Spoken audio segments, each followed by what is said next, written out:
Hi hello నమస్తే welcome to నేటి రాత్రి. నేను మీ శివసుబ్రహ్మణ్యం.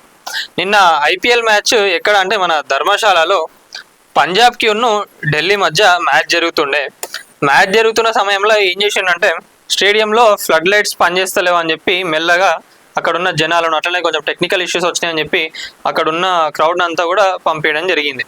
యాక్చువల్గా తర్వాత ఇంటర్వ్యూలో చెప్పడం ఏంటంటే ఇక్కడ మనకు జరుగుతున్న యుద్ధం ఏదైతే ఉందో దానివల్ల ఇంత క్రౌడ్ ఉంది కదా ఆల్రెడీ ఎఫెక్ట్ అవుతుంది, ఇక్కడ కూడా ఏమైనా ఛాన్సెస్ ఉంటాయని చెప్పి యాక్చువల్ అది రీజన్. కానీ ఎక్కడ స్టాంపేడ్ జరుగుతుందో ఎక్కడ తొక్కిసలాట జరుగుతుందో అని ముందు ఆలోచనతో ఫ్లడ్ లైట్స్ పనిచేయట్లేదు, కొంచెం టెక్నికల్ ఇష్యూ జరిగిందని చెప్పి ఇప్పుడు ఐపీఎల్ నిన్న మ్యాచ్ అయితే రద్దు చేయడం జరిగింది.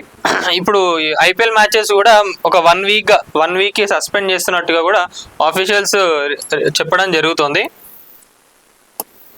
సో ఇంకోటి ఏంటంటే ఇప్పుడున్న ప్లేయర్స్, ఇంటర్నేషనల్ ప్లేయర్స్ కూడా ఉన్నారు, వాళ్ళందరూ కూడా ఒక భయం అనేది క్రియేట్ అయింది. ఎప్పుడు ఎక్కడ ఏమవుతుందో ఎవరు కూడా చెప్పలేరు. అందుకని వాళ్ళని కూడా జాగ్రత్తగా మమ్మల్ని మా దేశాలకు పంపండి అని చెప్పి కూడా ప్లేయర్స్ అంటున్నారు.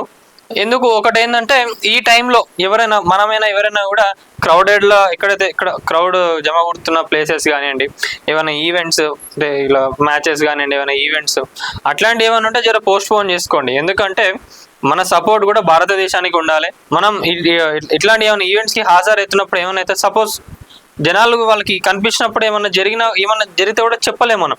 అందుకే మన జాగ్రత్తలు మనం ఉండండి. ఈ ఐపీఎల్ ఇప్పుడు క్యాన్సిల్ అయితే ఎవరికి నష్టం లేదు, దీనివల్ల వచ్చేది లేదు పోయేది లేదు.